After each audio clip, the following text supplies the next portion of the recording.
ये मशीन कब से बंद है? हर घंटे लाखों का नुकसान हो रहा है। इसका पूरा पार्ट बदलना पड़ेगा।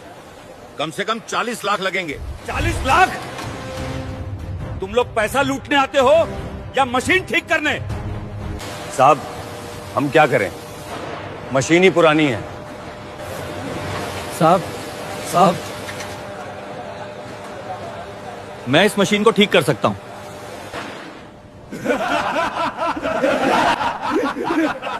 सुना तुमने? अब ये झाड़ू पोछा वाला मशीन ठीक करेगा। साहब,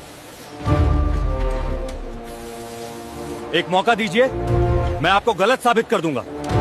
ठीक है, सुन, अगर तूने ये मशीन ठीक कर दी तो मैं तुझे 1 करोड़ रुपए का काम दिलाऊंगा, और अगर नहीं कर पाया तो मेरी इस फैक्ट्री में जिंदगी भर मुफ्त में काम करेगा, मेरी गुलामी करेगा। और मंजूर है साहब, बस 24 घंटे दीजिए। शहर के बाहरी हिस्से में एक फैक्ट्री थी, शर्मा प्लास्टिक्स। बड़ी नहीं थी, मझोली थी। 30-40 मजदूर, कुछ मशीनें, प्लास्टिक की बोतलें बनाने का काम। मालिक थे दिनेश शर्मा। खुद मेहनत से बनाया था।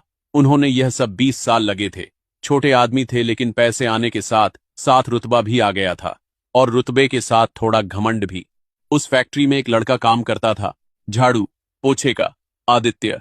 21 साल, पतला, गेहुआ रंग, आंखों में एक अजीब सी गहराई जो उसकी उम्र से ज्यादा लगती थी।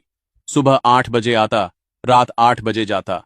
फैक्ट्री के फर्श साफ करता, मशीनों के आसपास की धूल हटाता, कभी कभी बाहर का काम भी करता।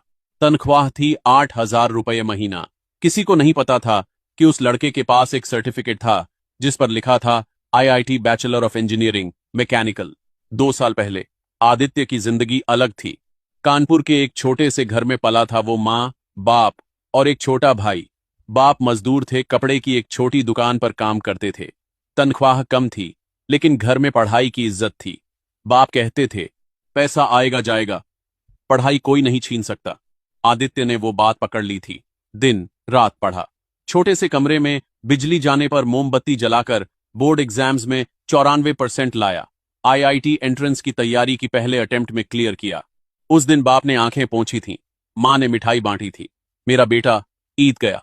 ईद के 4 साल जिंदगी के सबसे अच्छे साल थे। मशीनों से उसे बचपन से लगाव था।